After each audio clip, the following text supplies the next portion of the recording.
Toilet শেষে হাত না ধুয়ে খাবার তৈরি, নোংরা ও মাছিতে ভরপুর মেঝেতে রান্না করা সহ বিভিন্ন অপরাধে একটি হোটেল মালিককে 50,000 টাকা জরিমানা করা হয়েছে।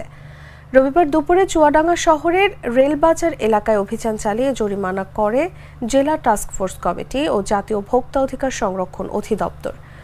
অধিদপ্তরের সহকারী পরিচালক সজল আহমেদ জানান, অভিযানে মেসার্স কালো হোটেলকে আগে সতর্ক করা হয়েছিল। তা সত্ত্বেও আজ সেখানে অস্বাস্থ্যকর পরিবেশে খাবার তৈরির প্রমাণ পাওয়া যায়।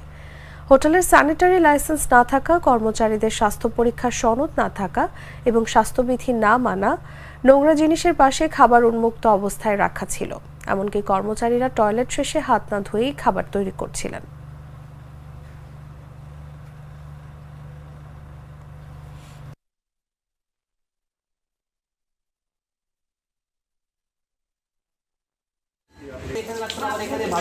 যদি তাই না হয় তাহলে টয়লেটে সাবান থাকা উচিত, হ্যান্ড ওয়াশ থাকা উচিত।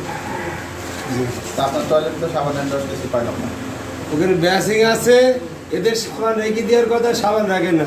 দেখে না, আমি এর আগে একদিন নিজেই দিয়ে এসেছি। তার মানে এরা ঠিক মতো হাত ধোয় না।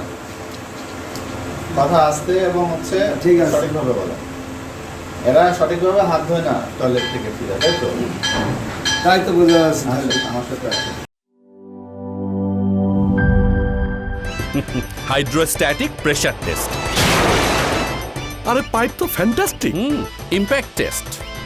দেখেন কত চাপ নেয়, প্রেসার যতই হোক এই পাইপ ভাঙবে না। মাটির 1250 ফুট পর্যন্ত গভীর চাপ নিতে পারে। RFL uPVC glass pipe. পাইপের বস, না কিনলে লস।